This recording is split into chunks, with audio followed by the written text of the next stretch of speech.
la pantalla. Bueno, antes de comenzar, les voy a decir algo porque no quiero olvidarme. La clase del jueves va a ser teórica, es decir, esta semana vamos a tener dos clases teóricas, la de hoy y la del jueves. Lo que hicimos fue un intercambio con la clase del martes, porque yo el martes justo no podía. Entonces, el martes de la semana que viene van a tener la práctica que correspondería a este jueves. Y, por supuesto, el jueves la práctica como siempre. Con lo cual tenemos esta semana dos teóricas, la semana que viene dos prácticas. Bueno.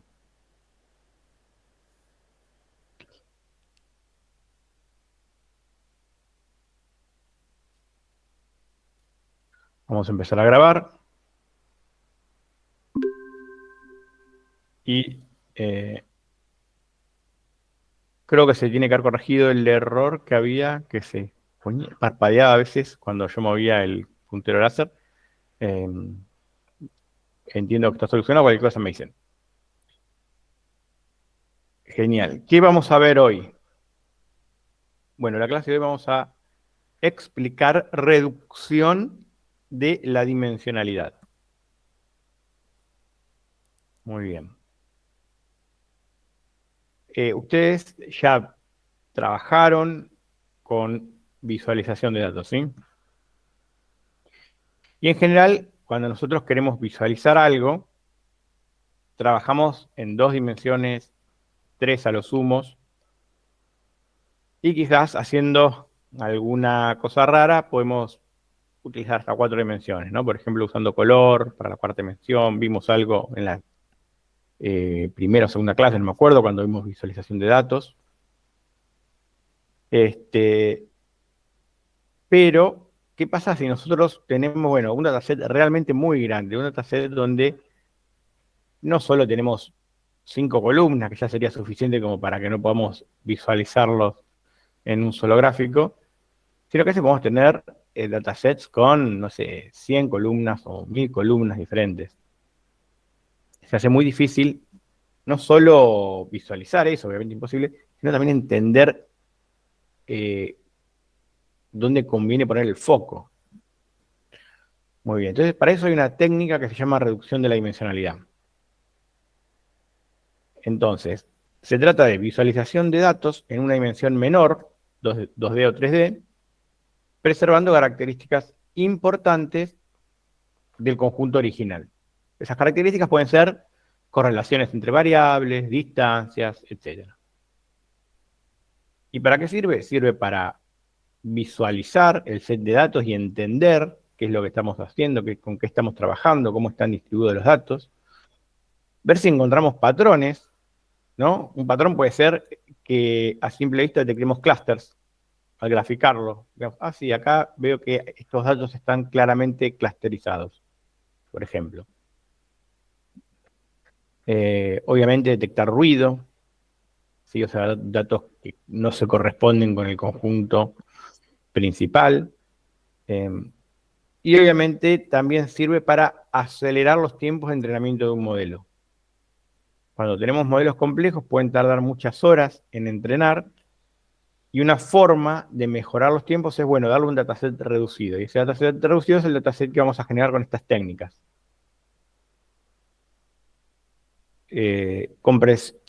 Compresión de la información, dice también, y presentación de resultados a interesados. Esto sería como el último de todos los pasos en ciencia de datos. Cuando ya tenemos resultados, queremos mostrarlos a nuestros clientes y, bueno, podemos recurrir a la reducción de dimensionalidad para visualizar algo que por ahí es muy complejo. El concepto de reducción de la dimensionalidad, si lo pensamos un poco, no es nada nuevo, no es nada que nosotros no conozcamos o que no estemos acostumbrados a usar en nuestro día a día. Ejemplos sencillos, bueno, eh, un planiferio, o sea, un globo, o sea, sabemos que la Tierra es una esfera, la vamos a representar como un globo terráqueo, pero a veces se hace muy complejo andar llevando un globo terráqueo en 3 dimensiones en el bolsillo para orientarnos. Y lo que vamos a hacer es simplemente, bueno, desplegar eso en 2 dimensiones y preservamos en un mapa como el que está acá la mayoría de las características importantes, ¿no? Hay un montón de información en la esfera que es irrelevante. Otro ejemplo, la línea de subte. La línea de subte sigue un trazado de calles. Estrictamente hablando, obviamente se despliega en un espacio tridimensional, pero como la línea de subte va siempre al mismo nivel en general, podemos pensarla como algo en 2 dimensiones. Una representación más adecuada de una línea de subte sería en un mapa, algo como lo que está acá, a la izquierda, ¿no? Fíjense, por ejemplo, en este caso, la celeste, que es la línea A, viene derecho, pero acá la calle dobla y sigue en este sentido. Ahora, esto está muy bien si yo lo quiero representar en un mapa para ver cómo, no sé, me alejo de las otras líneas o de alguna dirección en particular.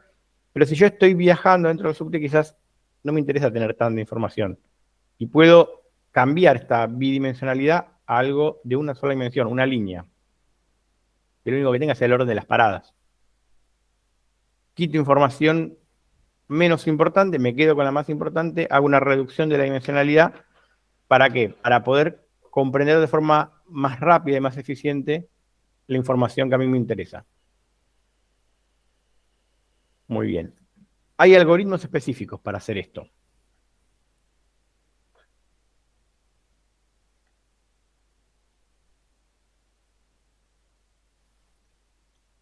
Esos algoritmos, bueno, tienen diferentes usos, diferentes ventajas, diferentes debilidades. Y tenemos, por ejemplo, PCA, ISOMAP, LLE, proyecciones aleatorias, MDS, TSNI, LDA y UMAP. En la clase de hoy vamos a ver estos 4. ¿Sí? ¿Por qué? Porque son los más utilizados, los más relevantes, pero bueno, sepan que hay otros. Muy bien, empecemos con el primero. PCA, básicamente es una sigla que significa en inglés Principal Component Analysis o análisis de componentes principales, dicho en castellano. Y para entenderlo, veamos un ejemplito. Siempre con ejemplitos podemos entender mejor qué es lo que hacen estos algoritmos. Supónganse, caso hipotético, yo tengo el puntaje por tema en un examen de ciencia de datos. Entonces, tengo 6 alumnos, alumno 1, 2, 3, alumno 4, 5 y 6, y tengo diferentes temas. Un tema puede ser árboles. Ese tema incluye, no sé, ejercicios, preguntas, etcétera, y el alumno puede, en ese tema puntual, tener una calificación de 1 a 10. Entonces yo pongo para el alumno 1, 9, para el alumno 2, 10, el alumno 3, 8, etcétera. Y yo digo, quisiera visualizar cómo quedó distribuido el alumnado respecto al tema árboles. Y veo que esto tiene una distribución como la siguiente. Hay alumnos que aparecieron por acá, el alumno 1, 2 y 3, y otros alumnos que han aparecido por acá, ¿no? 6, 5 y 4. El alumno, bueno, 4, 5 y 6. Como que se me clusterizaron los alumnos, ¿no? Algunos que sacaron buenas notas y otros que no. Sigo con el siguiente tema del examen. RNA, redes neuronales artificiales, todavía no lo vimos, pero lo vamos a ver la clase que viene.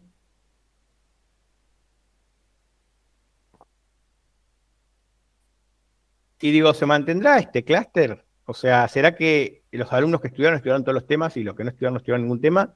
¿O no? Bueno, entonces pongo para el nuevo tema los puntajes que obtuvieron los diferentes alumnos y grafico. Pongo un eje vertical, redes neuronales artificiales, y dibujo las notas de los alumnos. Y veo que se me siguen manteniendo los clústeres, ¿sí? O sea, los alumnos que en general respondieron bien árboles también respondieron bien RNA, pero los que respondieron mal árboles también respondieron mal RNA. Interesante. Siguiente tema, procesamiento de lenguaje natural. Otro tema que todavía no vimos, pero vamos a ver más adelante. Bueno, acá ya se me complicaba un poco la cosa, entonces digo, trazo un eje Z, ¿no? Perpendicular a los demás, hago una representación y como para que se entienda un poco mejor, les hice a los alumnos que están más cerca una representación más grande, o sea, como puntos más grandes, y los que están más lejos sobre la recta de PLN, más chiquitos. Y sigo viendo que hay una tendencia al clúster. Pero ¿qué pasa si tengo 4 o más variables?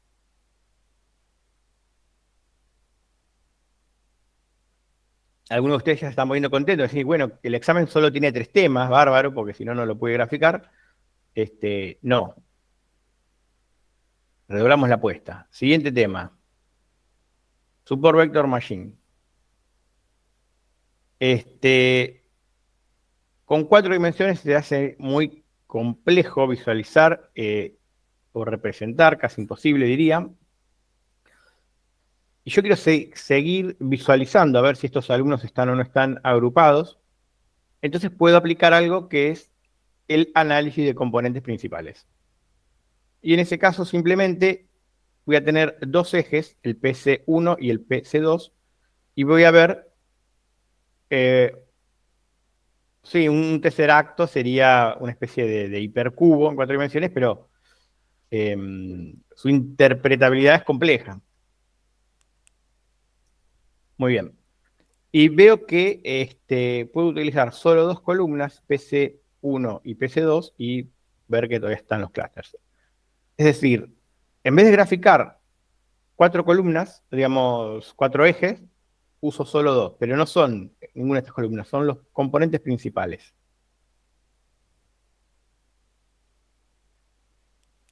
Y como pueden ver, bueno, sigo visualizando a los alumnos en, en este nuevo gráfico. Muy bien. Ahora, ¿cómo se hace esto? ¿Cómo funciona este algoritmo? ¿Qué es lo que hace? Dice, calculamos el valor promedio para árboles, o sea, lo que sería la variable 1. De nuevo, fíjense que habitualmente nosotros ponemos en fila las observaciones y en columna las variables. Yo acá lo puse al revés. ¿Por qué? Para que sea un poco más difícil la clase. Entonces tenemos eh, los alumnos, que serían las observaciones, en las columnas, y las variables en las filas, pero bueno, digamos, es la misma idea.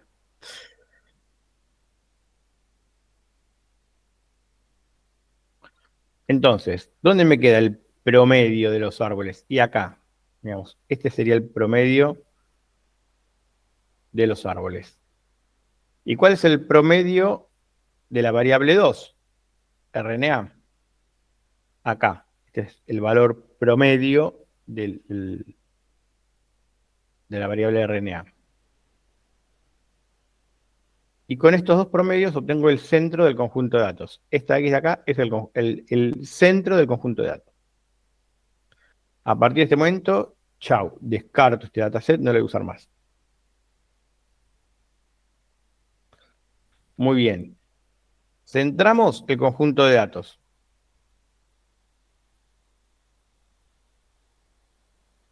¿Sí? O sea, ¿qué es lo que hice? Fue este eje de coordenadas, árboles y redes neuronales artificiales, lo único que hice fue poner el eje de coordenadas en el centro del conjunto que calculé antes.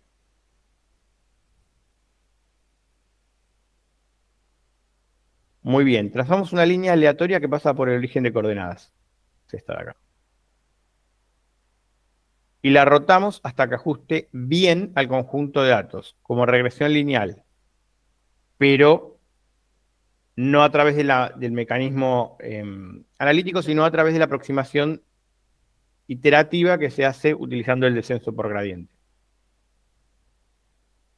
Entonces, esa línea la voy a ir ajustando en diferentes pasos eh, y a lo largo de n pasos, esa línea va a ir rotando hasta que ajuste de la mejor forma posible al conjunto de datos. Muy bien. Ahora, hay algunas consideraciones que hay que tener en cuenta respecto a cómo está trabajando el algoritmo para buscar esa rotación. Entonces, volviendo de nuevo a la idea principal, de que yo tracé una línea aleatoria. Voy a proyectar en ella cada punto. ¿Sí? Esta es la proyección de cada punto sobre la línea. Entonces, para encontrar la recta que mejor se ajusta, podemos minimizar esta distancia. O sea, hacer que esta distancia que he calculado para cada uno de estos puntitos sea mínima. Pero eso es exactamente igual que maximizar esta otra distancia de acá. Es decir, la distancia de la proyección al eje de coordenadas. ¿Por qué? Veámoslo desde el punto de vista matemático. Tengo una observación acá. Esta sería su proyección a la recta que yo acabo de trazar. Esta proyección, por definición, es ortogonal, o sea que este es un ángulo de 90 grados. Y esta otra, que sería la línea del origen de coordenadas a la observación, el punto, es la hipotenusa de un triángulo rectángulo que quedó formado acá. ¿Sí? Muy bien. Ahora, hay que entender que si yo roto esta línea para acá o para acá, esta línea de acá no cambia. Esta hipotenusa no cambia, porque este punto no se mueve. Lo que rota es la línea esta, la línea roja. Puede rotar para acá o para acá.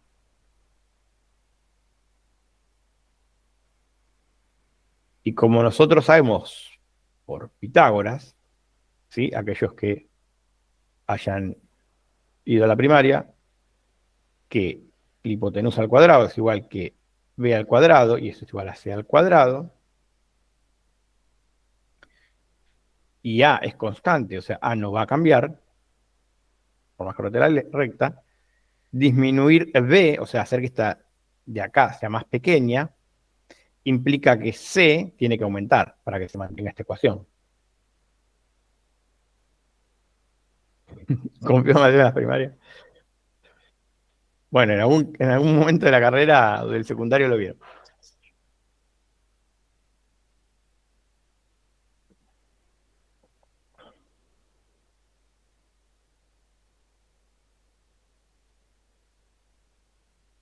Hola Alejandro, se acaba de venir alguien que no estaba invitado, no sé por qué.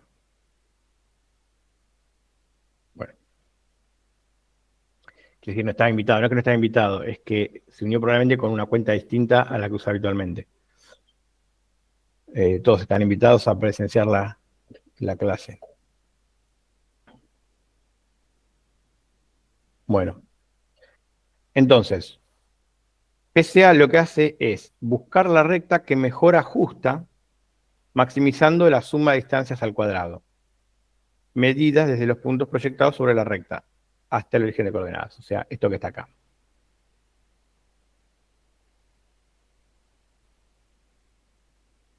Es decir, va a calcular todas estas distancias, ¿sí? Hasta el origen de coordenadas, desde la proyección hasta el origen de coordenadas, de 1, de 2, de 3, de 4, de 5 y de 6, suma todas estas distancias al cuadrado y trata de maximizar este valor. Eso es lo que hace PCA. Eso es internamente, ¿sí? El algoritmo. ¿Cómo lo hace? Lo hace por el algoritmo de descenso por gradiente, como cualquier otro método de aproximación iterativa. Entonces, una vez que encontró esta recta, que ajusta por acá, dice, bueno, esta recta que acabo de encontrar se llama componente principal 1.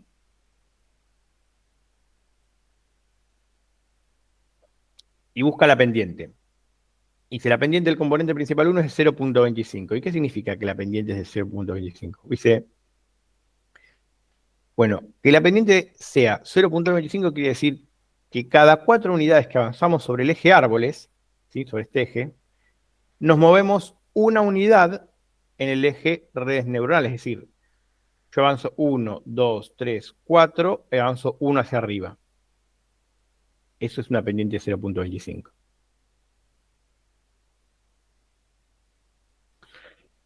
¿Y qué quiere decir eso?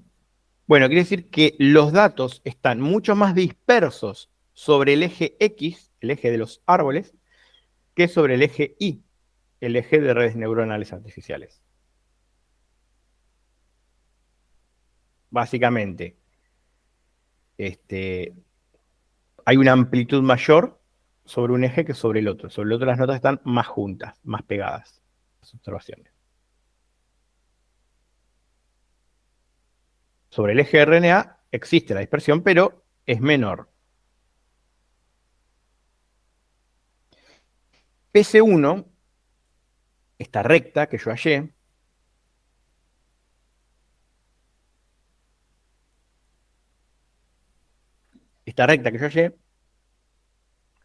es una mezcla de ambos ejes. Tiene un poco de árboles y un poco de RNA. Y esa mezcla, ¿cómo es? Bueno, un árbol cada cuatro, al revés, 4 árboles cada un RNA. Se llama combinación lineal de variables. ¿Sí? También es algo que ya conocen. Entonces,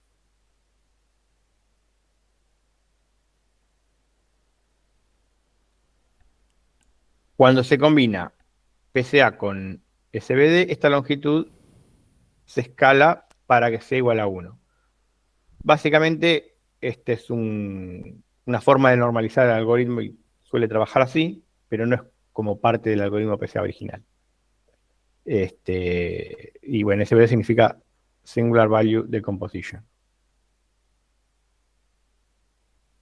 Entonces, cuando se aplica esta técnica al PCA, lo que se hace es se divide todo por este valor, 4.12, que lo obtuvimos acá, básicamente de hacer esta ecuación, ¿no? 4 al cuadrado más 1 al cuadrado, raíz cuadrada, para obtener el valor de A, para obtener el valor de esta recta. Y si dividimos todo por 4.12, A ahora vale 1, esta recta de acá vale 1, C igual es 0.241 y B es 0.97.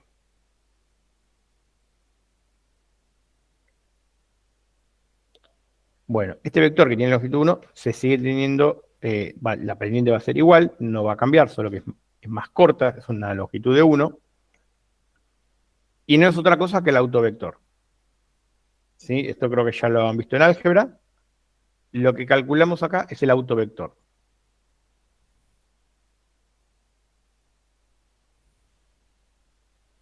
Muy bien.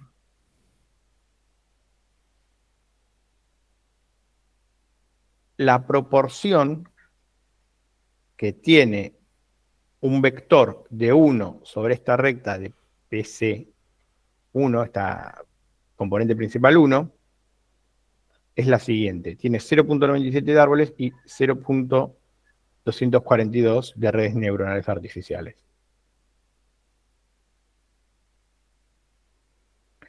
Estas distancias que calculamos antes son los autovalores de PC1. Eso como una nota al pie. Muy bien. Calculamos una de las rectas. Ahora tenemos que calcular la segunda, PC2. Vamos a calcular PC3, la que queramos. Pero en general, con que calculemos dos, será suficiente. Ahora vamos a explicar después por qué. Muy bien. Como estamos trabajando en 2 dimensiones, hay solo una recta que pasa por el origen y que es perpendicular a PC1. Esta, digamos. No hay otra recta perpendicular. Entonces, la pendiente de esta recta es menos 1 árboles y 4 RNA. Normalizamos y obtenemos el singular vector o autovector de PC2.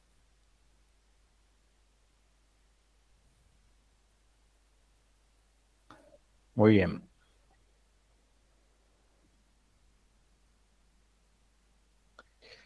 Entonces, ¿qué es lo que vamos a hacer ahora?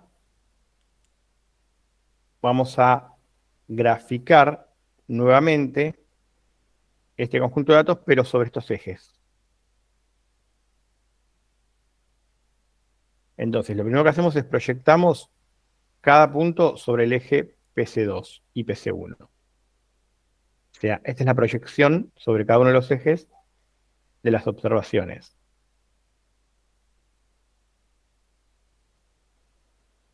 Luego rotamos, ¿sí?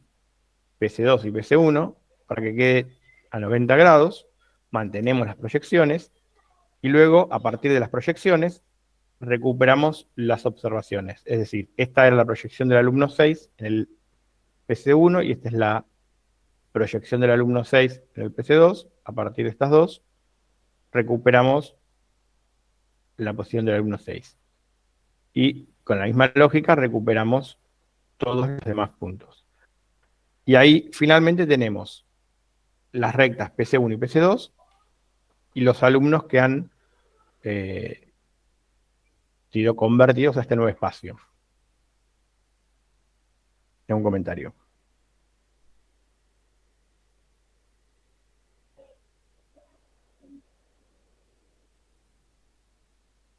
Ahora voy a explicar un poco más eso.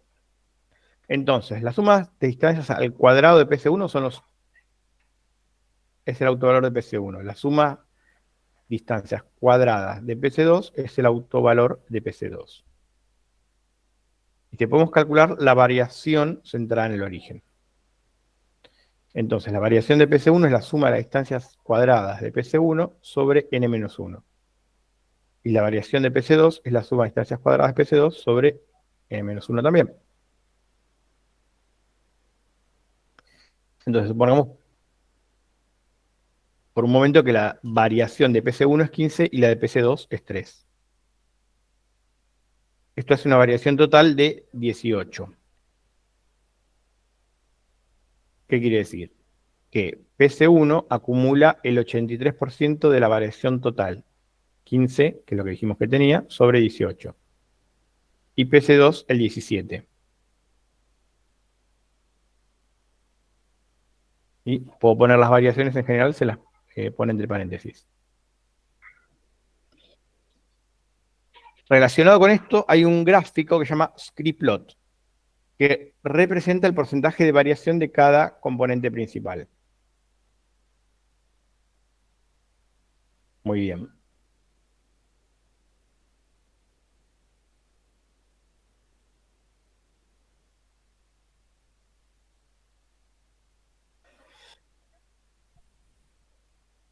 No, sirve, ahora voy a explicar bien cuándo sirve esto.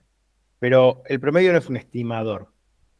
Esto no es un modelo, esto es una forma de representar los datos. Lo que estamos haciendo es una transformación del espacio para convertir algo que estaba en un espacio de alta dimensionalidad en un espacio de baja dimensionalidad, preservando características del conjunto original de datos. En este caso, la dispersión de los datos. Muy bien. Si yo tuviera tres variables, como en el caso este que tenía procesamiento de lenguaje natural como tercer variable, tengo una visualización tradicional de esta forma y tendría exactamente los mismos pasos. Voy a buscar una recta, pero va a ser una recta en 3 dimensiones. Voy a ajustarlo. Esta recta va a ser PC1. Va a tener 3 coordenadas. Esta vez no va a tener solo dos. Va a estar compuesta por árboles, por RNA y por procesamiento del lenguaje natural. Por ejemplo, 0,62 de árboles, 0,15 RNA y 0,77 de PLN, una vez que la haya normalizado.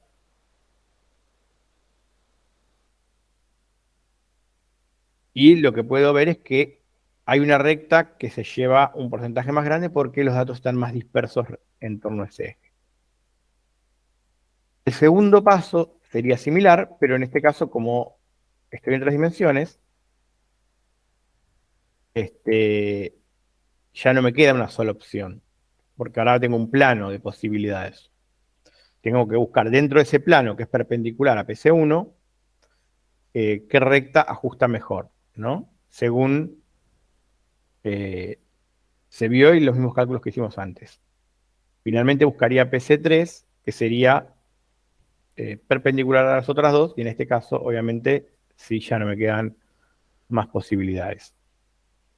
Si tuviésemos más variables, seguimos calculando con componentes principales. Un componente principal por variable.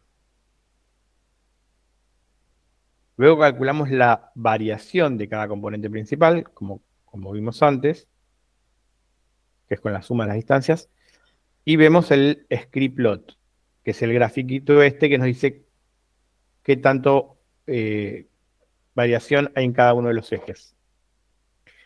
Y entonces yo veo que PC1 y PC2 tienen entre los dos 94% de la variación total.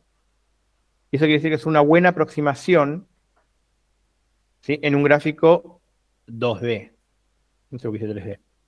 Es decir, con que yo grafique PC1 y PC2 ya estoy representando el 94% de la variación de los datos.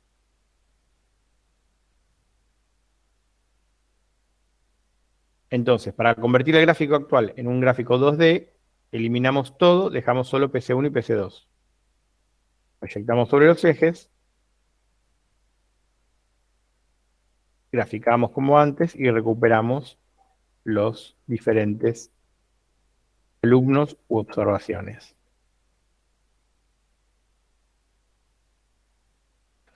Para 4D, más o menos es lo mismo.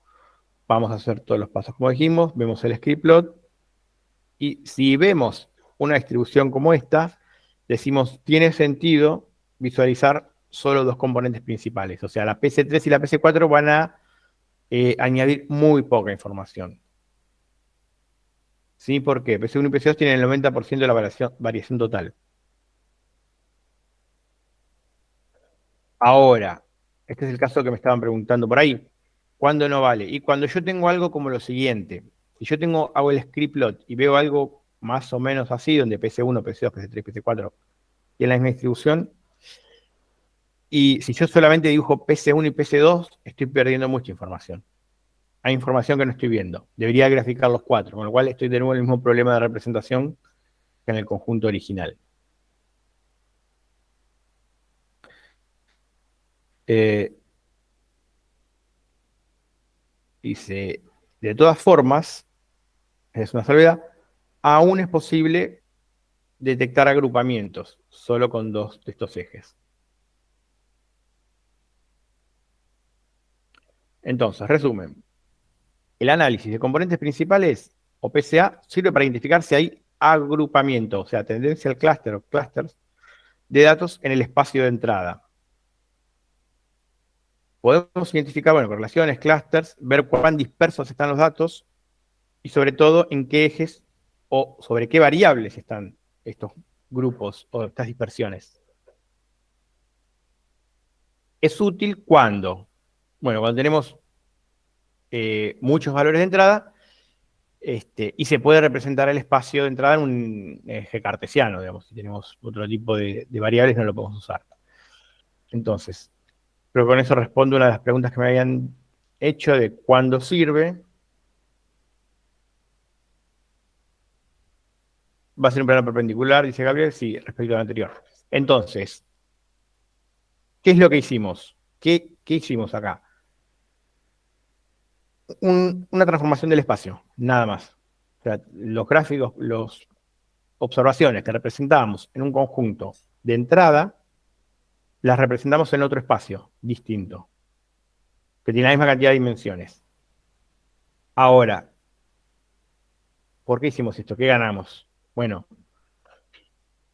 cuando yo convierto al espacio de PCA, digamos, los componentes principales, lo que veo, lo que preservo en este nuevo espacio es la dispersión de los datos. Trato de capturar en un solo eje la mayor dispersión de datos posible. Entonces, yo puedo, por ahí, con dos ejes distintos, tener una buena representación quizás del 90, 95% de cuán dispersos están esos datos. Y yo puedo ver si hay clústeres en un espacio de 4 dimensiones simplemente viendo cómo se comportan sobre sus componentes principales. ¿Se entiende? ¿Preguntas? Yo, profe, Sí. para ver si entendí más o menos. Supóngase que tengo un gradiente de color, como que vaya de verde a azul, pero cada color mantiene su código de su código en hexadecimal. Sería como una buena, como una analogía a esto, porque en una dimensión estoy representando en realidad 3 dimensiones. Y porque cada punto tiene 3 valores distintos, de verde, rojo y azul. Y si yo lo pongo en un gradiente cualquier color a cualquier color, en una sola dimensión tengo 3 dimensiones. Podría ser algo así.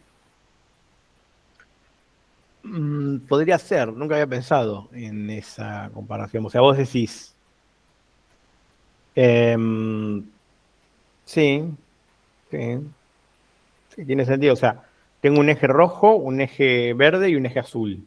Claro, Y tengo diferentes valores que van de 0 a 55. claro, Pero yo esto lo puedo representar en 3 dimensiones y ver cómo están ubicados todos esos puntos. Pero vos sabés de antemano que todos representan tonalidades de verde, por ejemplo. Eso es lo que me estás diciendo. claro. De todos los colores posibles agarro un gradiente, que no sé qué puede, que, que es como sería como trazar una línea en todos los colores, un espacio tridimensional. Y ese gradiente yo lo puedo expresar como en una dimensión, pero en realidad estoy marcando variación de 3 dimensiones. Sí, Por ejemplo, de colores complementarios tipo violeta y amarillo, cosas por decir. a ver, digamos, sería una forma de verlo,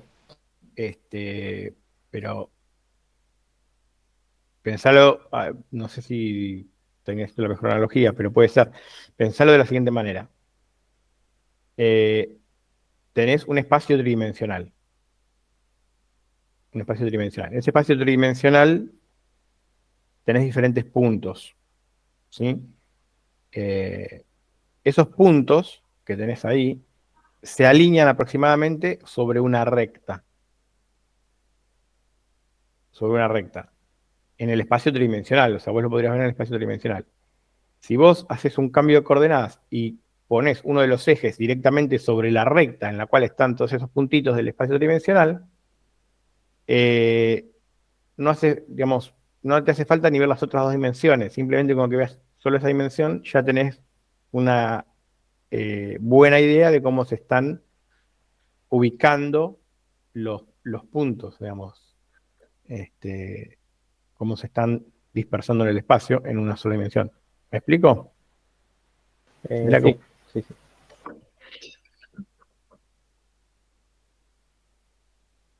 sí. no me acuerdo cómo se comporta este con Iris, pero creo que después ahora tenemos unos ejemplos con Iris con otro de los métodos.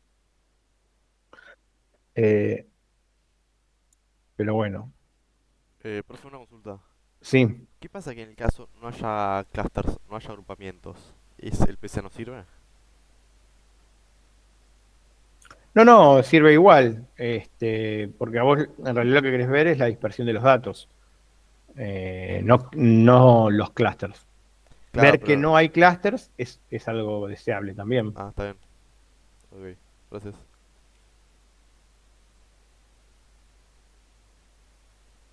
¿Cuántas variables se consideran muchas para aplicar este método? 5, no sé, 4.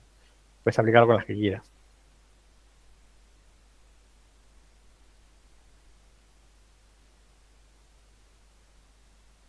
Gabriel pregunta, ¿hasta cuándo podría ser el corte de concentración de dispersión? No entiendo la pregunta, Gabriel. O sea, antes dijimos que un 94% de dispersión estaba bien para descartar Mm, el resto, pero ¿hasta cuánto podríamos aceptar el corte y también cuál sería la penalidad que llevaría a mm. descartar una gran dispersión? No, bueno, digamos, no hay un límite absoluto, obviamente. A medida que te acercas a 100, mejor, y en medida en la cual se van empezando a repartir de forma uniforme entre las diferentes componentes principales, es peor. Con lo cual, Si, si con 2, o incluso 3 si querés, pero en general con 2 ya estás arriba del 80% o 75%, eh, creo que está más que bien como para tener una buena idea de cómo se ubican los datos.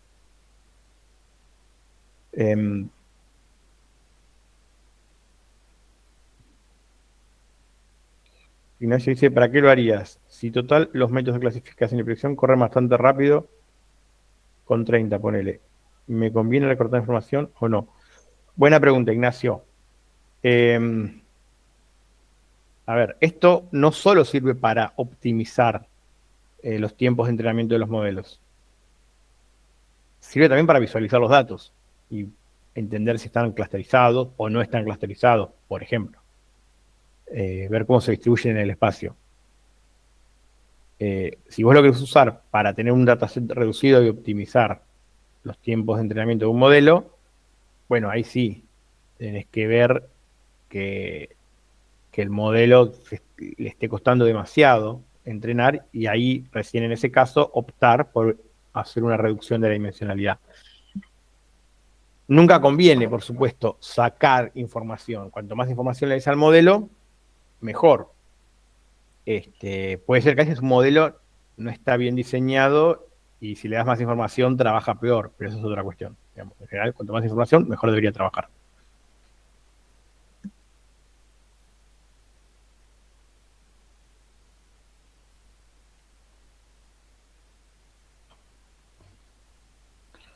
Muy bien, bueno, vamos a ver el siguiente de los métodos. El MDS o Multidimensional Scaling y el PC o AO, Principal Coordinate Analysis. Muy bien. El MDS o Multidimensional Scaling tiene dos ramas, dos sabores, dos formas de ser calculado. Uno sería la forma clásica o la forma métrica y otra la forma no métrica. Voy a explicar acá la métrica.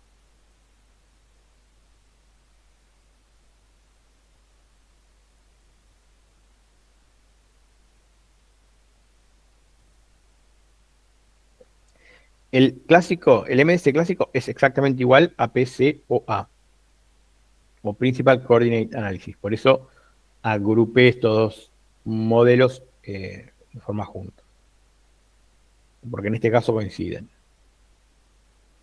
Muy bien, ¿cuál es la idea principal?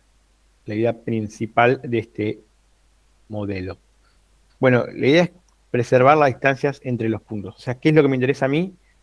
Es que si en el espacio de alta dimensionalidad, el espacio original, entre dos observaciones, hay una distancia de, no sé, 5, quiero visualizar esos dos objetos en un espacio de dimensiones que la distancia sea 5 o que disminuya en la misma proporción que todas las demás. Martín. Martín, ¿levantaste la mano? No, pues sí. Ok, muy bien.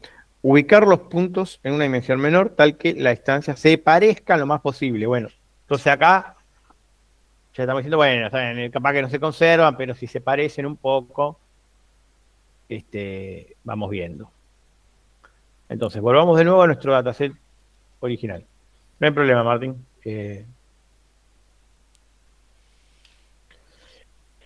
Teníamos los alumnos, los diferentes temas, puntajes por tema. Habíamos graficado utilizando los componentes principales, nos daba algo como lo que está acá. Y ahora vamos a hacerlo con MDS, o como dije antes, PCOA. Entonces, para eso lo que vamos a hacer es calcular la distancia entre A1 y A2. A1 y A2. Luego calcular la distancia entre A1 y A3. Luego entre A1 y A4. Luego entre A2 y A3. Y luego, etcétera, etcétera, etcétera. ¿Se entendió? Muy bien. La distancia calculada puede ser cualquiera. Es decir, hay diferentes fórmulas de distancia. Vamos a usar la distancia por defecto, la distancia euclidiana. Entonces, la distancia entre A1 y A2, ¿cuál es? Bueno, básicamente la obtenemos con esta formulita de acá, ¿no? 9 menos 10 al cuadrado más 6, vamos a poner el puntero láser, 6 menos 4 al cuadrado más 12 menos 9 al cuadrado más 5 menos 7 al cuadrado, todo raíz cuadrado. Eso nos da la distancia euclidiana, que es 4.24. Y así lo que voy a hacer ahora es una matriz de distancias. Una matriz de distancia. Entonces, la distancia obviamente de A1 a 1 va a ser 0. Esto es como los mapitas de ruta, no sé si ustedes los llegaron a conocer, porque nacieron hace muy poco, pero antes que existiera Google Maps, había unos mapas de carretera con todas las rutas y las distancias, y tenías algo como esto entre ciudades, todas las ciudades del país contra todas las ciudades del país y la distancia. Y en el medio te daba, la parte de arriba no estaba, obviamente 0, o estaba bloqueado con un cuadradito pintado de negro, y luego las distancias. Obviamente la distancia de A1 a 2 es 4.24, de A1 a 2 también, porque la distancia euclidiana es completamente simétrica. En la diagonal 0, y nos quedaría algo como lo que está acá.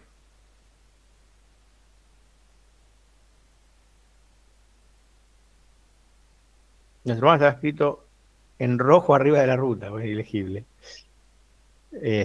Sí, eso la gente marcaba. Bueno. Entonces, ¿cuál es la idea? Tengo que encontrar una nueva matriz como esta, con la misma cantidad de columnas, ¿no? Pero menos filas, según las dimensiones que yo quiera visualizar. O sea, algo así tendría que encontrar.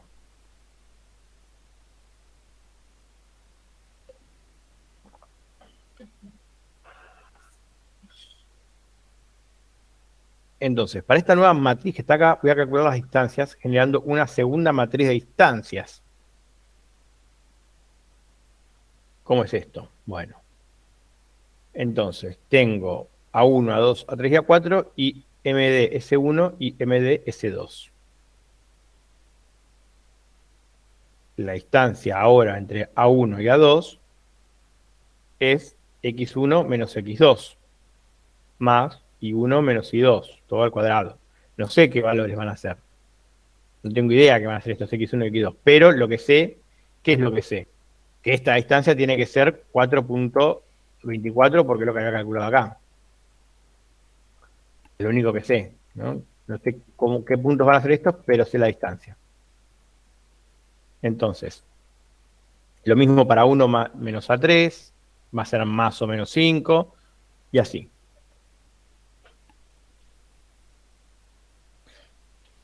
Entonces,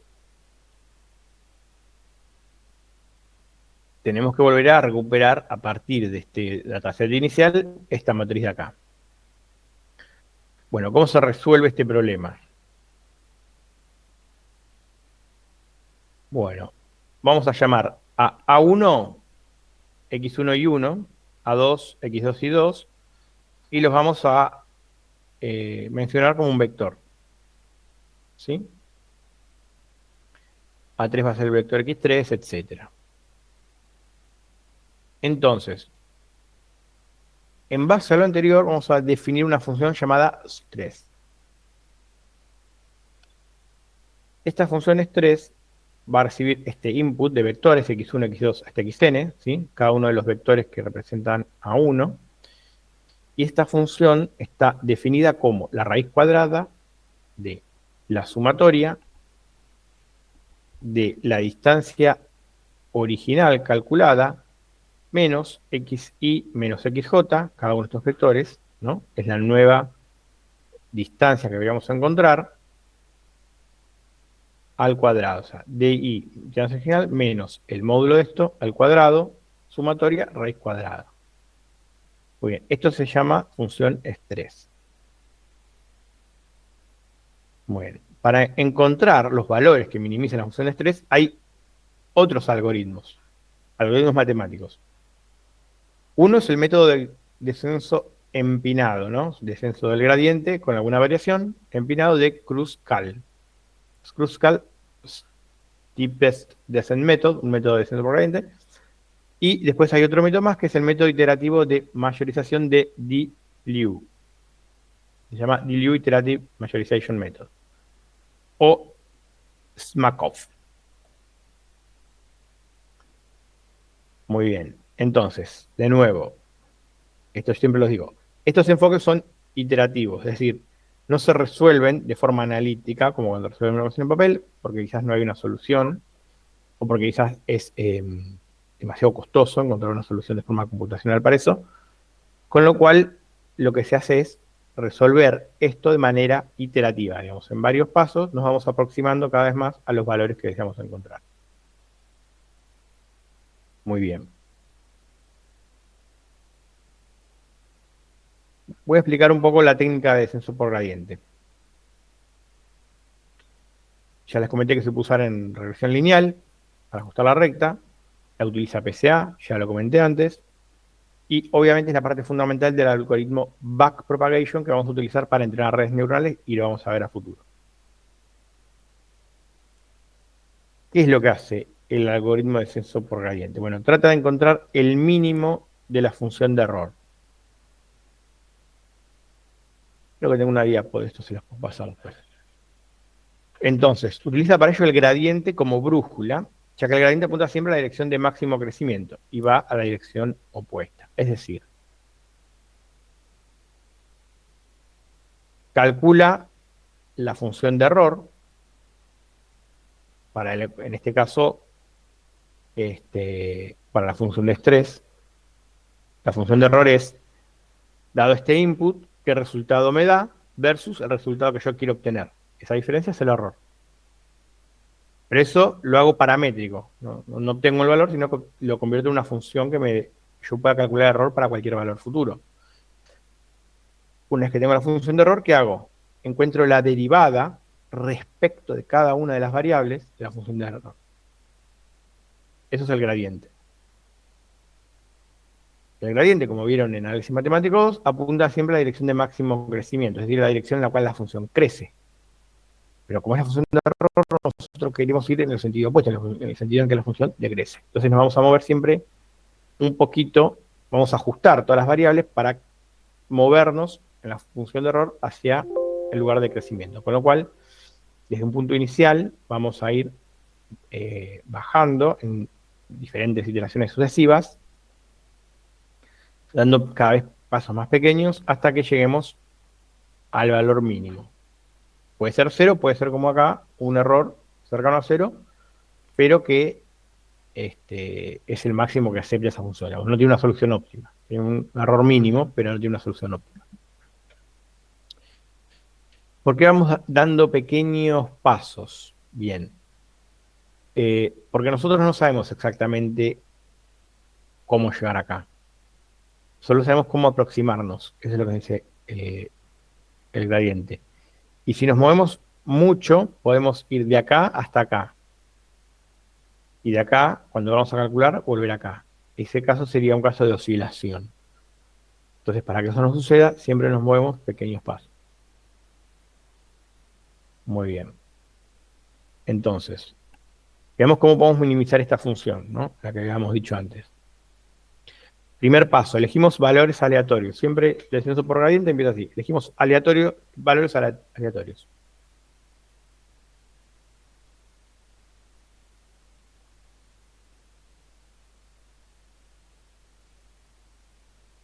Muy bien. Vamos a poner esto. Entonces, en mi nueva tabla pongo valores cualquiera. 10, 8, 4, 9, no importa. Random y tiro valores. Asumo solo 4 observaciones para hacer el ejemplo más rápido. Hago todas las cuentas que estamos acá, de esta función. 4.24, la distancia original, menos A1 menos A2, que era esto, más 5, la distancia original, menos A1 menos A3, al cuadrado, bueno. Las distancias son las calculadas en la matriz. Esto debería dar 0, idealmente debería dar 0, eso quiere decir que las distancias son iguales. Si esta distancia de acá me da 4.24, todo esto da 0, y si esta distancia de acá es igual a 5, todo esto da 0, y en fin.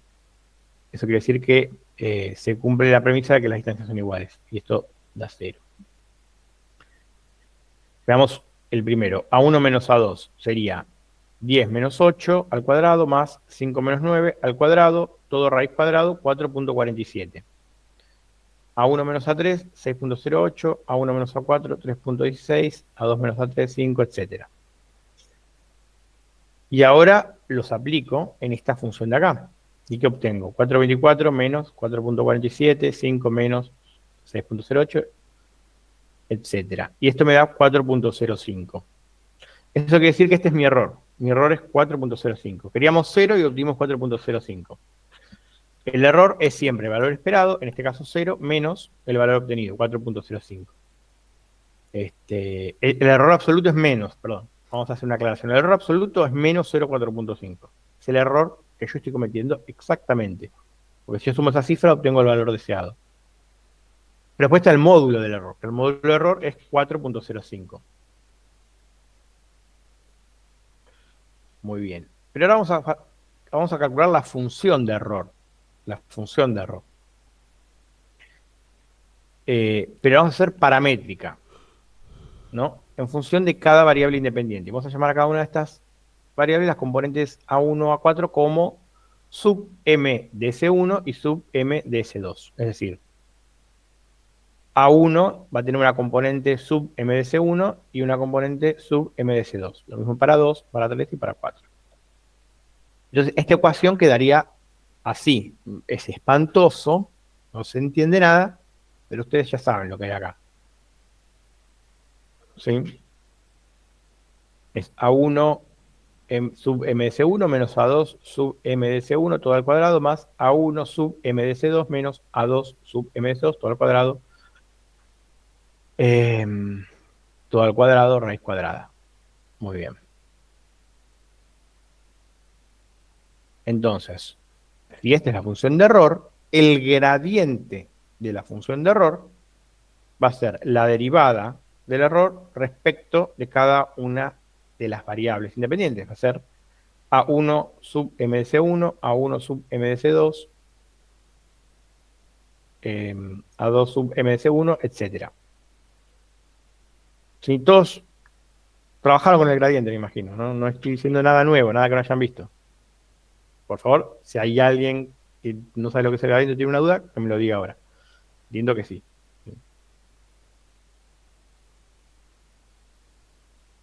Muy bien.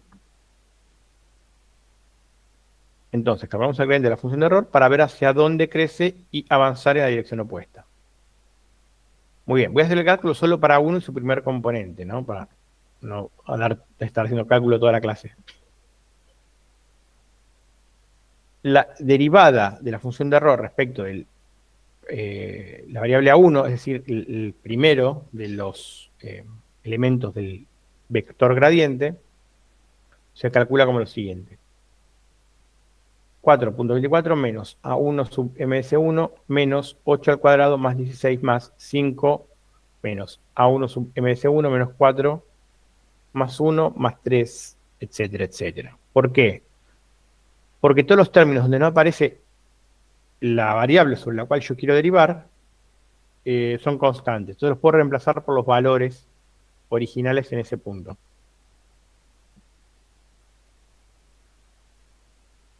Entonces,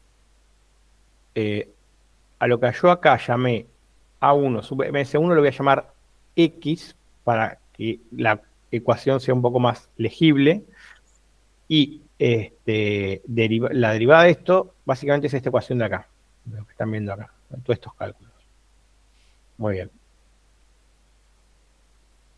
Entonces, esta es la función de error para A1 MDS1, lo que están viendo acá. El valor actual es 10, ¿sí? Es el valor que yo elegí. Y vemos que baja si nos movemos a la izquierda, o sea, para este lado la función decrece un poco, para acá aumenta.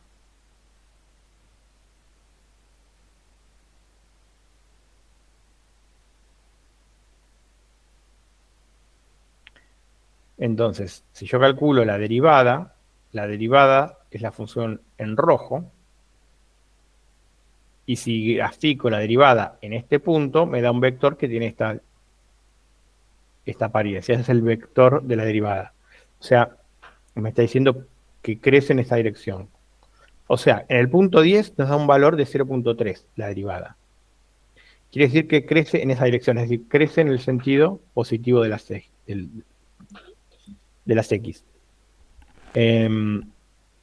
Y 0.3 indica la tasa de crecimiento. ¿Cuánto crece? O sea, me trabé. Hacia la derecha crece, o sea, en el sentido positivo, 0.3. Cada uno que avanzamos. Esa sería la tasa de aumento. Pero a nosotros nos interesa el sentido opuesto, que decrezca. Nos movemos hacia el lado negativo. Muy bien, ¿cuánto nos movemos? Y acá es donde aparece un parámetro adicional, que es un hiperparámetro de todos los modelos de entrenamiento, que se llama Learning Rate, que se traduce como tasa de aprendizaje. ¿Cuánto va a aprender el algoritmo en cada paso? Es un valor entre 0 y 1. Entonces, si el Learning Rate es 0.5, que es un valor habitual, la nueva versión de A1M de sub 1 va a ser A'M de sub 1 va a ser igual a al valor original, no, A' no, más 0.5 por menos 1, ¿sí? O sea, doy vuelta, o sea, voy para el otro lado, menos 1, por 0.3. El nuevo valor es 9.85. O sea, nos movemos un pequeño paso en la dirección correcta para achicar el error. Fíjense que si yo acá, en vez de 10, pongo 9.85, al reemplazar en estas ecuaciones, este valor va a quedar en 4.41, este en 5.93 y este en 3.11. Y esto va a hacer que esta ecuación de 4, es decir, redujo de 4.05 a 4 el error. Bueno, esto es cómo funciona el descenso por gradiente. El cálculo que se hizo para el componente A1 hay que repetirlo para todos los componentes. Y esto hay que repetirlo n veces, ¿sí? ¿A qué? Hasta que el error sea 0 o lo más cercano a 0. Cabe destacar que en general las raíces se las elimina de la ecuación, obvio, o sea, yo acá hice los cálculos con las raíces, pero las raíces nunca se calculan porque son computacionalmente costosas, ya lo dije muchísimas veces, y no tiene sentido, o sea, con minimizar el cuadrado es suficiente. Es el error cuadrático, eso es lo que intentamos minimizar. En este ejemplo se calculó la derivada, bueno, para entender.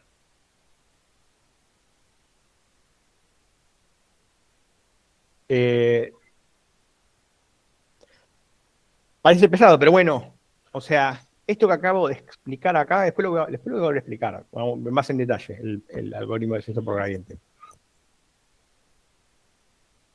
Esto que acabo de explicar es el algoritmo de descenso por gradiente. Así se entrenan las redes neuronales.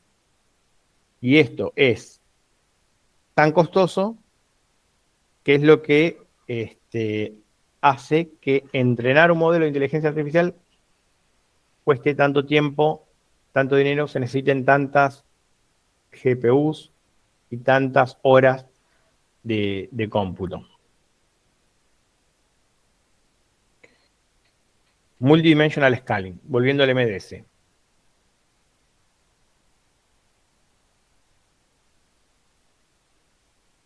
Pregunta, ¿si se pasa no vuelve? Sí, sí, vuelve, claro. Si se pasa el algoritmo, cuando haga el siguiente paso de la iteración, le va a decir, volvé, porque, porque la dirección de crecimiento ahora va a quedar invertida, entonces va a ir para atrás. El gradiente dice para dónde ir. Lo que sí pasa es que algunos algoritmos detectan que cuando está oscilando, o sea, parece que va a descender, sube, vuelve a descender, sube, vuelve a descender, o sea, que está oscilando, corta el entrenamiento porque no va a bajar de ese punto. O disminuye el learning rate, o sea, da pasos más pequeños. Igual en general, las funciones suelen ser derivables, con lo cual suelen ser suaves, y a medida que te vas acercando al cero, la tasa de crecimiento o de decrecimiento, si quieres verlo, es cada vez más chiquita, con lo cual eso está multiplicando también tu nuevo valor y tus pasos van a ser por ende, pasos chicos. Llegado. Pero bueno, sí puede pasar que el algoritmo oscile. Entonces va a ir, va a volver, va a ir, va a volver. De hecho, si vos le pones un learning rate muy alto, puede que oscile y no converja. Entonces, utilizando ese algoritmo de estrés y el descenso por gradiente, que, a ver, yo le dije, hay dos algoritmos matemáticos para resolver este, ¿sí? Uno está basado en descenso por gradiente y el otro no sé cómo funciona el otro. El descenso por gradiente debe tener además 1.000.000 de optimizaciones para hacerlo rápido. Yo les mostré como la idea general del algoritmo. La idea es que ustedes van a aplicar esos algoritmos, esto va a trabajar por dentro y va a encontrar una nueva matriz, como la que está acá. Es decir, este algoritmo lo que hace es convierte el dataset. Tenías un dataset que tenía X variables de entrada, bueno, ahora tenés dos variables nada más, ¿sí? Dos columnas. Y lo graficás. Entonces, cuando vos lo graficás, lo que vas a ver es las distancias. Estas distancias que antes estaban en un espacio no dimensional, se van a mantener en un espacio bidimensional. Y de la misma manera podés ver cómo están distribuidos los ejemplos. Si hay clusters, si están distribuidos de forma uniforme, etc. Si hay outliers, también puedes ver outliers con esto. En fin.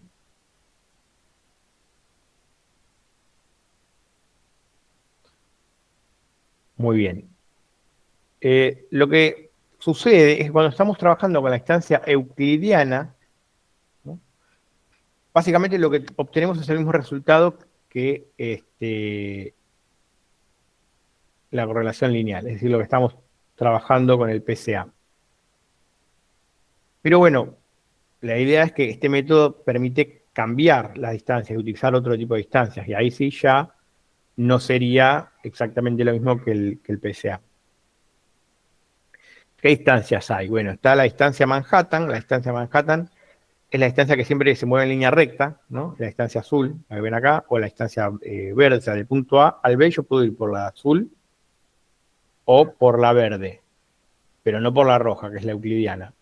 Es el tipo de distancia que podemos utilizar para calcular cómo llegar de un punto a otro en una ciudad, en donde tenemos que respetar el trazado de las calles, ¿no? No podemos hacer una línea recta como nos propone la distancia euclidiana.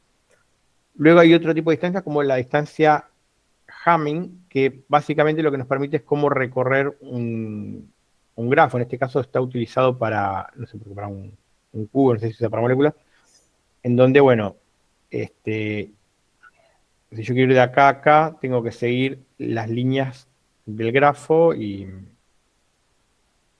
creo que también están... Ah, no, mide el mínimo de sustituciones requeridas para cambiar. Ah, entonces me estoy confundiendo de distancia. Esta es una que sirve, no sé por qué hay un cubo acá. Mide el número mínimo de sustituciones requeridas para cambiar una cadena por otra.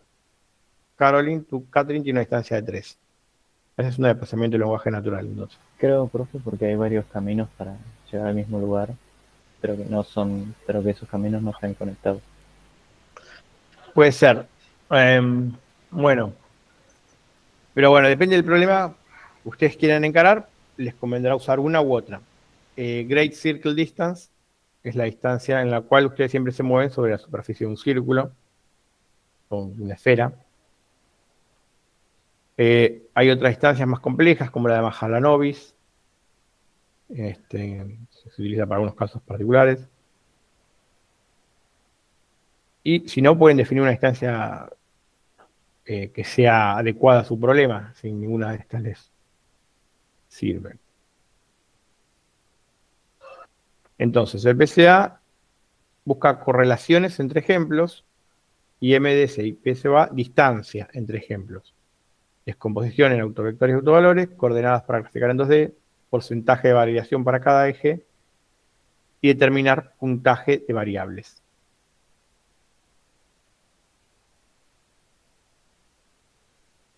Muy bien. Este es un ejemplo. Después vamos a ver otra técnica que sirve para este tipo de casos. Pero la idea es que, bueno, acá teníamos algo en 3 dimensiones, respetamos las distancias, trazamos la matriz de distancias y lo visualizamos en 2 dimensiones respetando la distancia entre todos los puntos y quedaría algo como lo que está acá. Fortaleza soporta varios tipos de distancias, permite transformaciones no lineales y debilidad es la optimización iterativa con mínimos locales y siempre resulta muy difícil determinar qué distancia va a ser mejor para mi problema. Muy bien. Bueno, ¿alguna pregunta sobre estos dos métodos?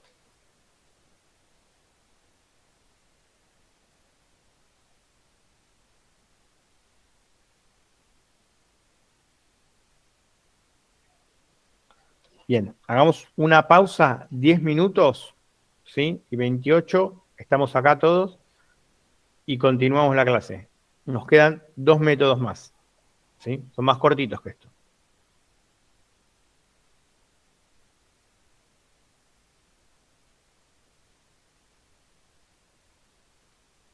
Muy bien.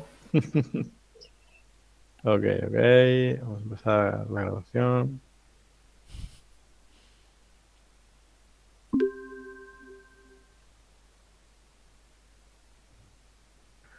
Bueno, muy bien, vamos a continuar con el siguiente método de reducción de la dimensionalidad. Este método se llama TSNE y significa T-Distributed Stochastic Neighbor Embedding en inglés. Bueno, se trata de otro método similar a PCA y a los que ya vimos. ¿Qué hace? Toma datos de un espacio de alta dimensión y los proyecta en un espacio de dimensión menor para que puedan ser representados. Es un método de 2008. Entonces, tenemos datos en un espacio 2D. Los proyecto, supongamos que yo quiero proyectarlos, como proyectaríamos habitualmente, sobre un eje.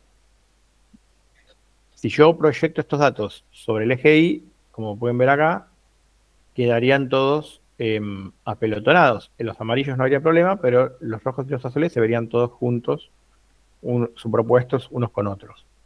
Si proyectase sobre el eje X, por ejemplo, los rojos esta vez estarían bien, pero amarillos y azules estarían superpuestos. Con lo cual, hay que buscar una forma de poder proyectarlos sin que suceda esto.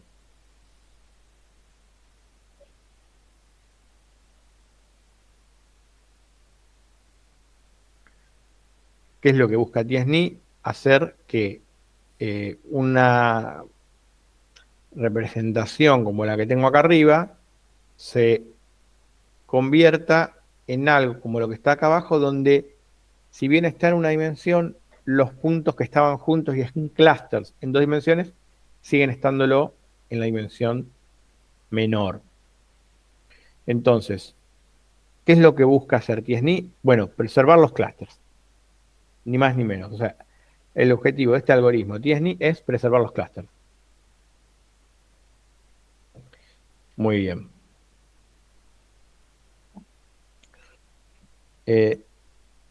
Habitualmente este método funciona de un espacio de alta dimensión en un espacio 2D. A fines de poder explicar cómo funciona el método y qué es lo que hace, lo voy a hacer proyectando de 2D a una sola dimensión, ¿no? A una línea. Muy bien.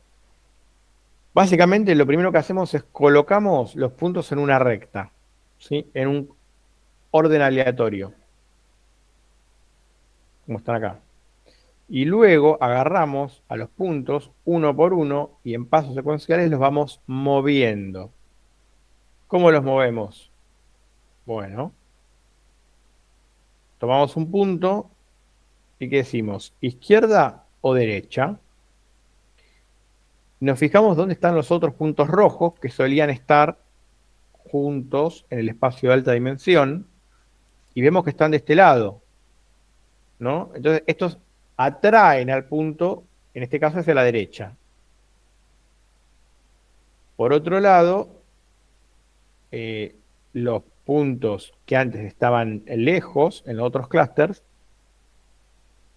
repelen al punto que yo estoy tratando de mover, en este caso hacia la izquierda. Bueno, en este ejemplo ganaría la atracción y el punto se movería un espacio hacia la derecha a esta posición, ¿no? Porque estos que están acá lo atraen y este que está acá lo repele. Ahora vamos a averiguar más en detalle este mecanismo, ¿no? No crean que les voy a dejar con eso nada más. Si yo lo visualizase en el tiempo, se vería algo como lo que están viendo acá en este GIF, en donde los puntitos se van ordenando y finalmente quedan en un clúster, ¿no? Uno por uno se van moviendo, unos se van tratando de agrupar, o sea, es como que los que están en el mismo clúster se atraen, los otros se repelen y quedaría algo así. Muy bien. Bueno, ahora, ¿cómo funciona este mecanismo internamente? Que explica así muy por arriba.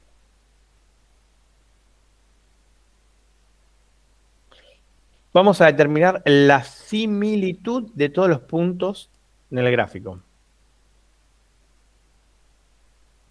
Gabriel pregunta, ¿las posiciones relativas guardan alguna relación con las que tenían antes de proyectar? Posiciones relativas ¿a qué? Porque lo que yo voy a tratar de preservar son los clústeres, o sea que...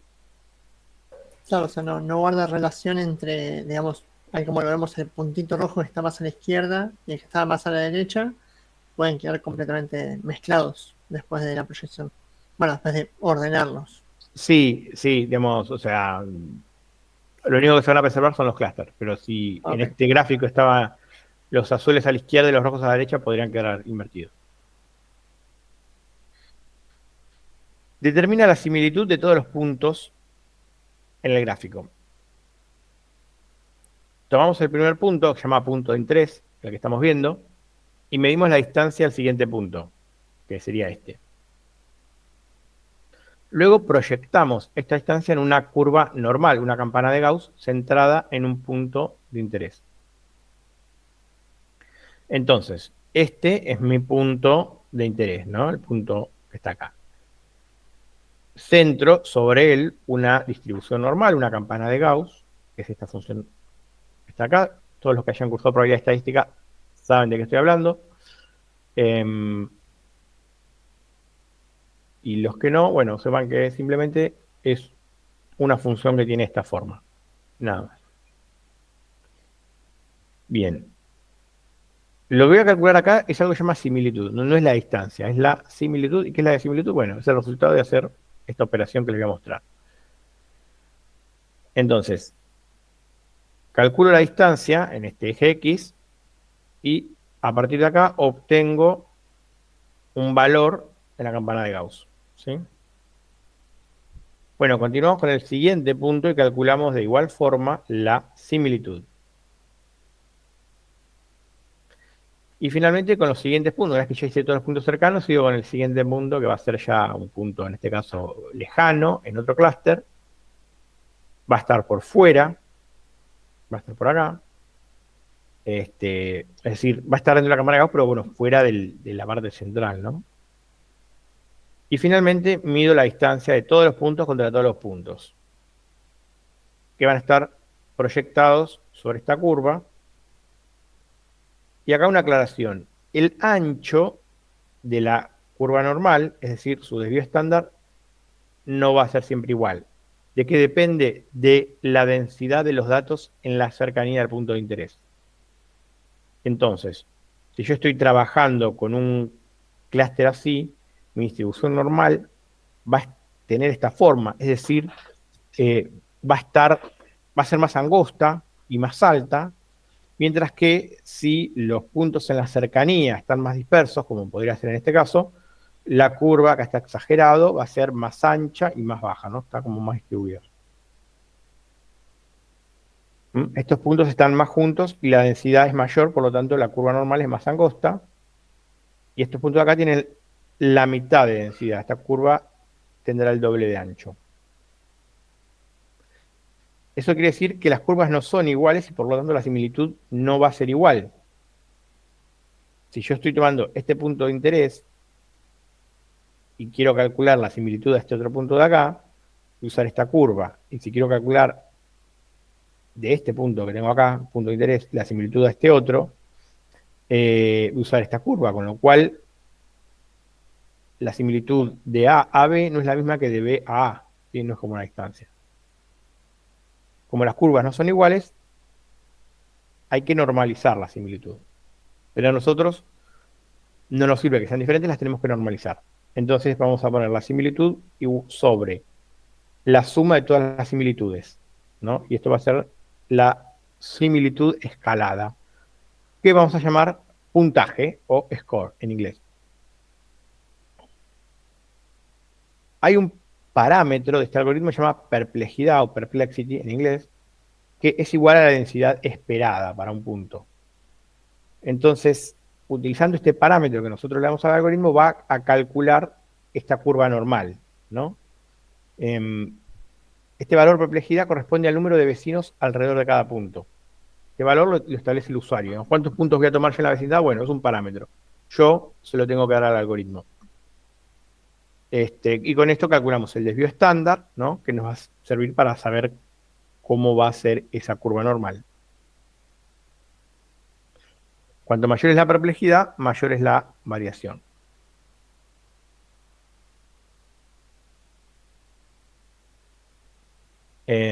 Bueno, entonces, vamos a calcular la similitud.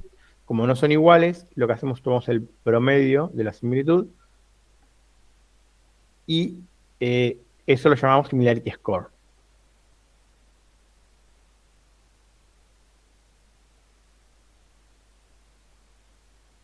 Bueno, esto es lo que acabo de explicar, no son iguales. Entonces, Tiesny promedia los dos puntajes de similitud en ambas direcciones, ¿no? Para unificar este valor y que la similitud de ese punto a este sea la misma que de este a este otro.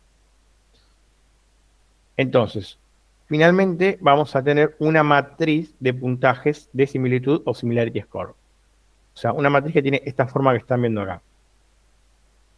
En donde yo tengo todos los puntos, todas las observaciones acá, como filas y como columnas. Por supuesto, la similitud de cada punto consigo mismo es muy alta, o sea, cada punto es muy similar a sí mismo. Y luego, estos colores que están acá en realidad son números, no es que va a haber colores.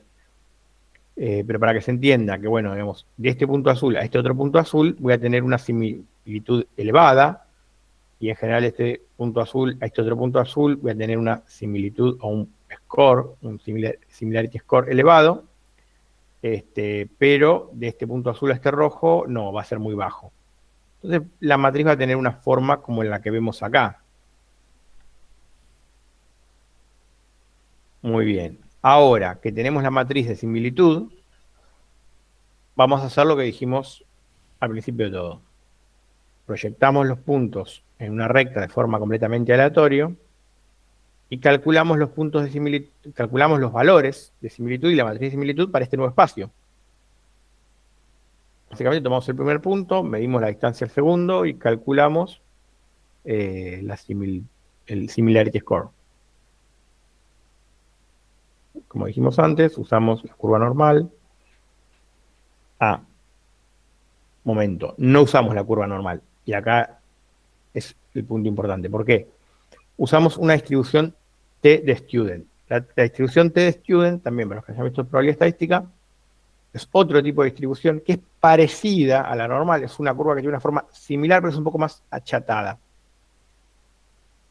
Y acá es para que lo puedan ver, ¿sí? Cómo están una respecto a la otra. La distribución T de student, la que está en rojo, es un poco más baja en el centro y más alta en los extremos que una distribución normal, ¿ven? Donde la otra es más baja, esta es un poquitito más alta. Y esta T de student, esta distribución es el nombre de esta función, le da el nombre del algoritmo. Esa es la T en TSNI. ¿Por qué usamos una distribución diferente acá y no usamos de nuevo la normal? Bueno, porque a los autores les dio mejor resultado usar esta curva, ¿sí? Dice que permite una mejor visualización de los datos, ya que estos van a aparecer más dispersos. Bueno, entonces, eventualmente, usando esta tstudent, voy a obtener una matriz de similaridad o similitud como la que ven acá, donde los datos son completamente aleatorios. Y lo que yo quiero hacer es llevar esta matriz a algo como lo que está acá. ¿Cómo lo hago? Tomo el primer punto que está acá, que corresponde a este punto en particular, por ejemplo, y tengo como el objetivo de que esta fila que está acá quede como esta fila que está acá. Entonces, no podemos calcular en una sola pasada la orden de todos los puntos, o sea que lo vamos a hacer de forma iterativa, en pequeños pasos, y moviendo los puntos uno por uno, haciendo que de a poco la nueva matriz coincida con la original. ¿Sí? Entonces, lo que hace el algoritmo es, toma este punto, lo mueve a la derecha, recalcula esta similarity score, lo compara con este y ve, ¿estoy más cerca? Sí, bueno, lo dejo hacia la derecha. ¿Estoy más lejos? Lo mueve hacia la izquierda y vuelve a calcular. ¿Ahora estoy más cerca? Sí, listo, lo deja ahí. Entonces, en varios pasos sucesivos, eventualmente esto va a terminar pareciéndose mucho a esto. Y los puntos de acá van a quedar ordenados como vimos al principio.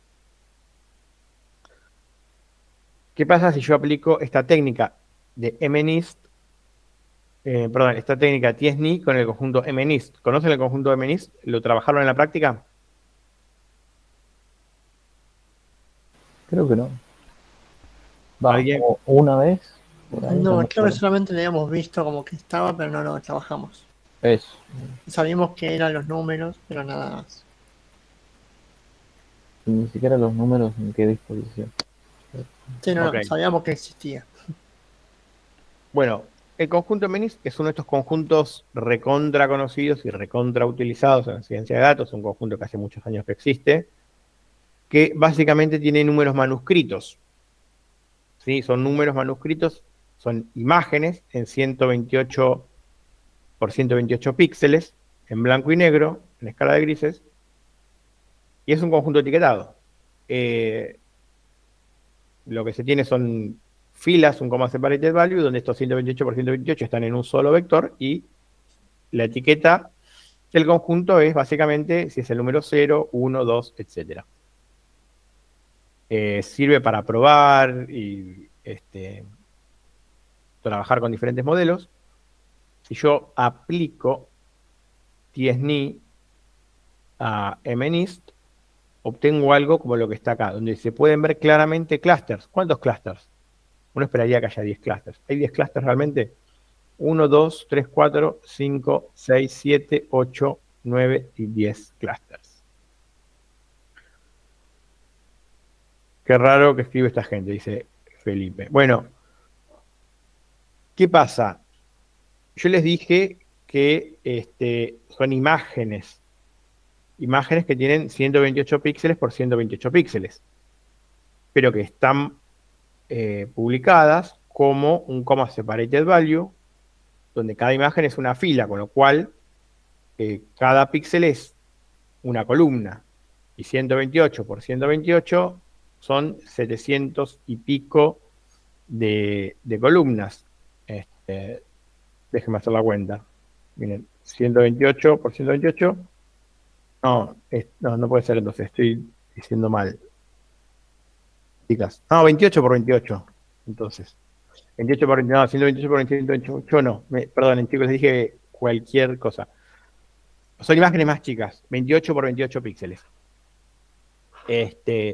Con lo cual, hacen un total de 784 píxeles en totales. Es decir, 784 columnas. Es imposible de visualizar. Es un espacio de una dimensión muy, muy elevada. ¿Hay clusters en ese espacio de alta dimensión? Bueno, no lo sabemos, pero si aplicamos una técnica de reducción de dimensionalidad, como TSNI, podemos ver que sí hay. ¿Por qué? Porque preserva los clusters y en 2 dimensiones se verían así. Una pregunta ahí. Sí. ¿Hay forma de extraer significado de los números que son los ejes X e Y? En el caso anterior, por ejemplo. ¿Qué representa esto de acá? Claro. O sea, el valor. Es como algo que salió nomás de la clusterización en una dimensión menor. Sí, digamos, no hay una representación como en el caso de PCA para los ejes. Ok. Pero fíjense, si yo aplico TSNI para el conjunto de Menis, tarda 9 segundos. No es mucho, dirán ustedes, pero bueno, es un conjunto de datos chiquito. Pero PCA lo resuelve en 0.03 segundos. Sin embargo, TSNI me devuelve esto preservando los clusters y PCA lo que hace es me devuelve algo que no es tan claro. No es tan claro. O sea, veo obviamente que hay una cierta tendencia en la clusterización acá, que están separados, pero no tanto como lo puedo ver con TSNI. Entonces, TSNI es de lo mejor para visualizar datos, conserva estructuras no lineales, globales y locales. Debilidades, es estocástico, ¿sí? O sea, no es determinista, eso quiere decir no siempre voy a obtener resultados iguales para conjuntos de datos similares. Escala mucho el tiempo, o sea, a medida que agrego dimensiones empieza a crecer muchísimo el tiempo y no se puede usar para puntos nuevos, es decir, tengo que recalcular todo el conjunto. Omar. Hola. Y promediando, si yo hago la cantidad de veces que sume 9 segundos del otro modelo, promediando los resultados de lo que me dan en, digamos, X cantidad de veces hasta sumar 9 segundos, ¿me da un resultado parecido al que hace SNE? No, o sea, más PCA, o sea, por más que lo corras varias veces, no vas a obtener resultados diferentes. Ok. No puedes mejorar los resultados. No sobre la misma, digamos, no una y otra vez sobre lo que obtenés. Pero siempre vas a obtener lo mismo, eso es lo que me decís. Siempre vas a obtener lo mismo. O sea, PCA Está bien. te obtiene los componentes principales. Una vez que vos ya lo aplicaste sobre el conjunto de datos original, no hay mucho más que puedes hacer. Podés tratar de aplicar PCA sobre el nuevo conjunto de datos, pero el nuevo conjunto de datos ya está, los datos ya están montados sobre los ejes que tienen la mayor dispersión, con lo cual te va a devolver los mismos ejes. No te va a devolver otra cosa. Ok. Bueno, no sé, entiendo que esa era tu pregunta. Sí. Genial.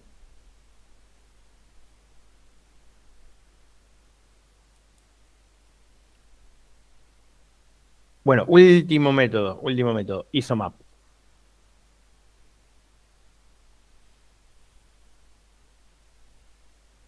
Muy bien, ¿qué pasa cuando tenemos una variedad? Usando la definición matemática de variedad, por supuesto. Es decir, los datos están distribuidos en una variedad. Bueno, ¿pero qué significa que están en una variedad? Bueno, una variedad, hablando mal y pronto, es una porción del espacio de dimensión menor. ¿Sí? Por ejemplo, yo puedo tener, o sea, el globo terráqueo en este caso, que es obviamente una esfera, pero esta parte de acá, que está comprendida entre alfa, beta y gamma, se parece a un triángulo. Entonces es como si fuese un espacio de R2 dentro de, en realidad, un espacio de R3. Y eso puede pasar que a veces los datos, si bien están en una dimensión de alta dimensionalidad, están ubicados sobre una superficie o un espacio unidimensional más pequeño. Entonces, esto nos lleva a la hipótesis de variedades. Esta hipótesis dice que, bueno, esta hipótesis dice que la mayoría de los conjuntos de datos, o sea, la mayoría, no todos, pero una buena parte de ellos, en realidad en la alta dimensión quedan cerca de una variedad con muchas menos dimensiones. O sea, todos los datos están agrupados en una variedad. Esto no está demostrado, pero se observa de forma empírica. De nuevo, volviendo al conjunto de MNIST. En MNIST tienes dato de entrada en un espacio de 784 dimensiones, ¿no? Como dijimos antes. Generalmente imágenes... Perdón. Si generamos imágenes aleatorias, permitiendo total libertad de creación, cada imagen, cada píxel en esta imagen puede ir de 0 a 255, solo una fracción muy pequeña podrían ser catalogados como números manuscritos, cercanos al 0. ¿No? ¿Se entiende? O sea, agarro la computadora y le digo, generame una matriz de números de 0 a 255, estamos hablando de escala de grises, de 28 por 28. Random, aleatorio. Cada píxel, cada número de 0 a 255, hacelo completamente aleatorio. Bueno, las probabilidades de que por azar alguna de estas imágenes generadas de forma aleatoria sea más o menos parecida a uno de los números manuscritos es prácticamente cero. Es prácticamente imposible. Si no me creen, pueden hacer los cálculos y pueden poner la computadora a trabajar durante, no sé, 50 años, y en 50 años no les va a generar una imagen parecida a un número manuscrito. ¿Por qué? Porque es un espacio enorme, gigantesco, de los cuales los números manuscritos conforman una porción ínfima, minúscula. Si nosotros observamos estos datos, vemos que tienen similitudes, o sea, hay líneas conectadas, están centrados, tienen alto contraste, ¿sí? Tienen características que los diferencian de imágenes generadas al azar, imágenes completamente aleatorias. Entonces, es muy posible que estén ocupando en realidad un espacio muchísimo menor dentro de este gigantesco espacio de 784 dimensiones. Otra forma de verlo, que si en vez de tener imágenes de 28 por 28 píxeles, yo tuviera imágenes de 100 por 100 píxeles de números manuscritos. ¿Cuántas más variaciones podría tener sobre este conjunto de datos?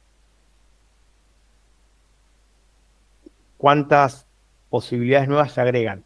Realmente muy pocas. O sea, habría lo que nosotros llamaríamos más resolución en las imágenes.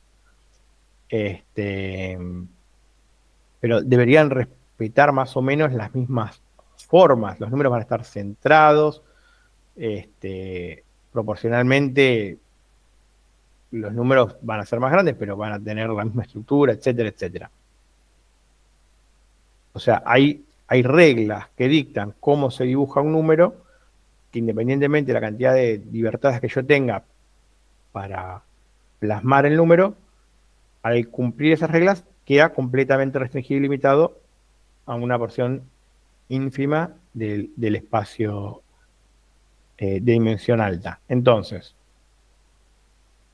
volviendo de nuevo al algoritmo ISOMAP, suponemos que tenemos en R3 datos que están distribuidos como se ven acá, ¿sí? O sea, es un espacio tridimensional, R3, el color muestra la variable de salida, a qué corresponde cada uno de los datos, pero como pueden ver, están como ubicados en una superficie los datos, en este caso una superficie en forma de S, que yo podría estirarla como si fuera de papel y llevarlo a dos dimensiones. Si yo proyecto un conjunto así con PCA, vamos a ver algo como lo que está acá. Fíjense, el amarillo-naranja que estaba por la mitad, suponiendo que yo arrancase en rojo y fuese para acá aparece en la punta. Y le sigue el color azul. ¿Por qué? Y porque desde el punto de vista de la geometría euclidiana, si yo voy del amarillo al azul, acá esto está cerca. Aunque obviamente esta distancia queda por fuera de la distancia que yo puedo observar dentro de la variación, de la variedad, perdón. Entonces, si aplico PCA para reducir la dimensionalidad, voy a obtener algo como esto. Y yo quisiera obtener en realidad algo como lo que está acá, que vaya de rojo a azul y se respete los valores tal y cual están distribuidos adentro de la S.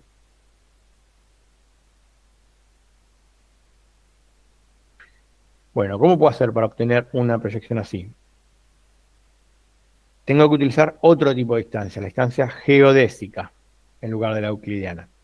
Entonces, en geometría, la línea geodésica se define como una línea de mínima longitud que une dos puntos en una superficie dada, pero que está contenida en la superficie. Entonces,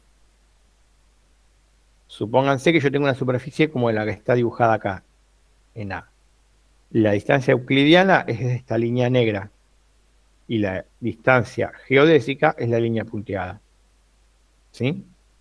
La línea geodésica es la mínima distancia que une A y B contenida en la superficie o en el área. En cambio, la distancia euclidiana simplemente es la distancia de uno de los puntos y listo. Ahora, si yo quiero usar la distancia geodésica, tengo un problema. El primer problema es que yo no sé a priori si los datos están en una superficie o no. O sea, no sé si siguen alguna forma, si están dentro de una variedad o están distribuidos como están habitualmente distribuidos en cualquier lado del espacio. Pero aún si yo supiera que sí están dentro de una forma de S, no tengo una definición precisa matemática de la superficie. Pero bueno, hay un algoritmo que resuelve estos problemas, se llama ISOMAP. Entonces, supongamos ahora que tenemos algo parecido a la S, pero que es una G, ¿no? Esta forma de acá. Entonces, a modo de ejemplo, la distancia euclidiana entre estos dos puntos sería la línea punteada y la distancia geodésica sería la línea azul que está contenida en la superficie. Entonces, lo que vamos a hacer es tratar de aproximar la distancia geodésica. No la vamos a calcular porque no la podemos calcular porque no tenemos definiciones matemáticas precisas sobre la superficie, pero la vamos a aproximar. ¿Cómo? Vamos a construir un gráfico pesado, ¿sí? Un gráfico ponderado. Para cada punto en el espacio de entrada, vamos a tomar los k vecinos más cercanos, y acá sí usamos la distancia euclidiana, y k es un parámetro del método. Vamos a trazar aristas que conectan a cada punto con sus vecinos más cercanos, y vamos a ponderar esas aristas según la distancia euclidiana calculada. Finalmente nos va a quedar un grafo como el que ven acá. Digamos, donde este punto está conectado mediante aristas con todos sus puntos cercanos. Y vamos a construir una matriz de distancias entre todos los puntos, y para dicha matriz vamos a usar un algoritmo para encontrar la distancia más corta. Esos algoritmos pueden ser el de Dijkstra, que quizás lo hayan visto en alguna materia, o el de Floyd-Warshall. Son algoritmos que permiten buscar caminos en grafos ponderados, ¿sí? Caminos entre dos puntos, entre dos nodos, adentro de un grafo ponderado. Eventualmente la matriz de distancia nos va a quedar como algo similar a esto. Muy bien. Una vez que hayamos llegado a ese punto, vamos a usar el algoritmo MDS que vimos antes, que conserva las distancias. Pero vamos a usar la matriz de distancia que calculamos antes. Entonces, el resultado final va a ser que esto pueda ser visualizado de esta forma en la cual está acá. Bueno, este algoritmo tiene unas cuantas debilidades, sobre todo que es muy, muy lento. Ya a partir de 1000 observaciones chao, entra a percibirse la lentitud. Además, se puede crear una proyección errónea si es demasiado grande con respecto a la estructura de la variedad o si hay ruido en los datos. ¿Por qué? Porque, bueno, a veces un punto podría parecer cercano, pero en realidad estar por fuera de la superficie. O sea, hay que tener cuidado de cuántos vecinos vamos a considerar. Obviamente, cuanto más pequeño, menos error, pero tal vez quizás sea más complejo el cálculo del algoritmo. Y obviamente, bueno, es muy susceptible al ruido, a los outliers, porque los va a considerar.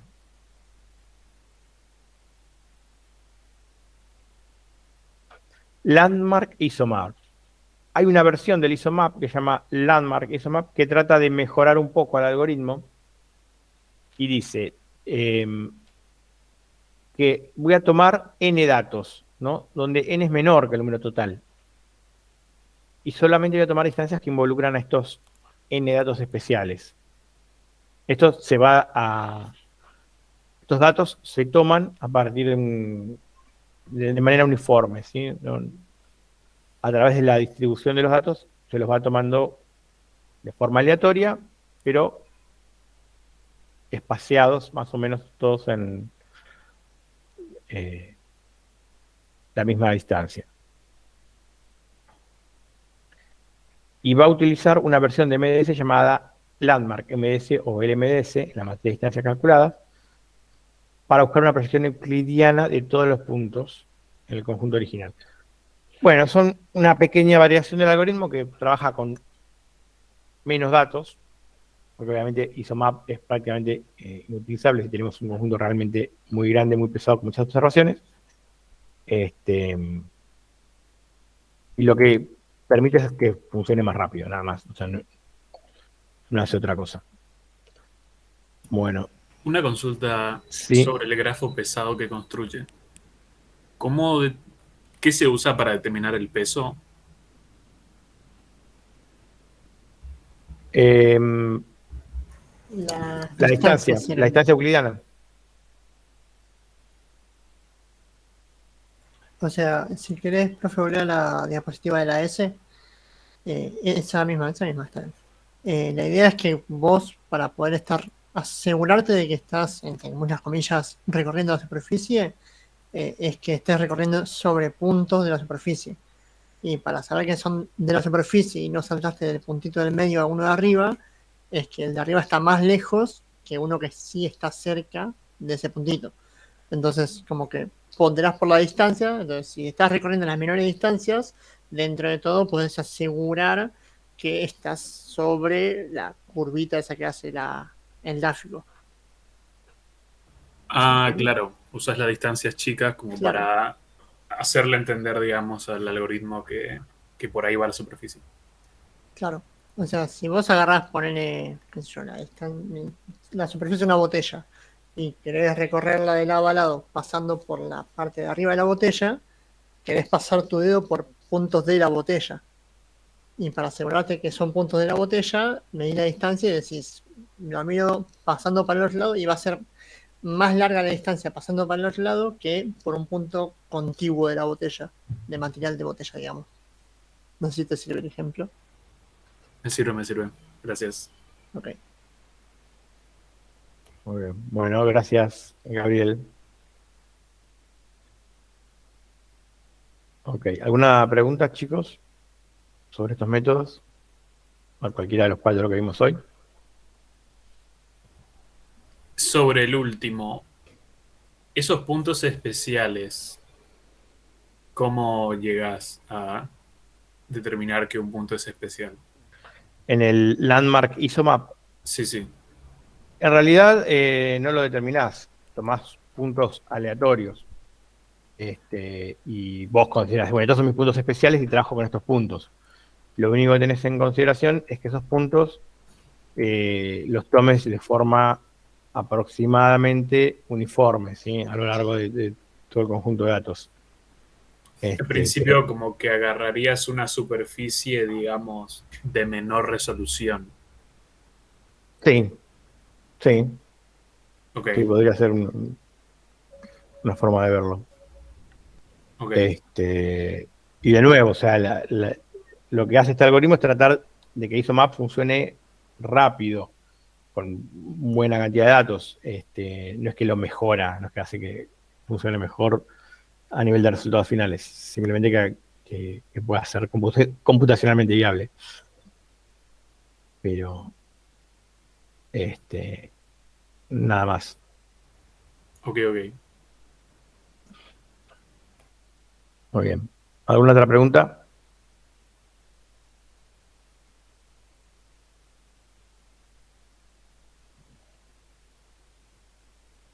Muy bien. Bueno, chicos, si no tienen más preguntas, nos vemos el jueves. Recuerden, este jueves tenemos clase teórica. Ok. Chao, Ok, gracias. gracias. Nos vemos. Gracias, profe. Adiós. Vamos.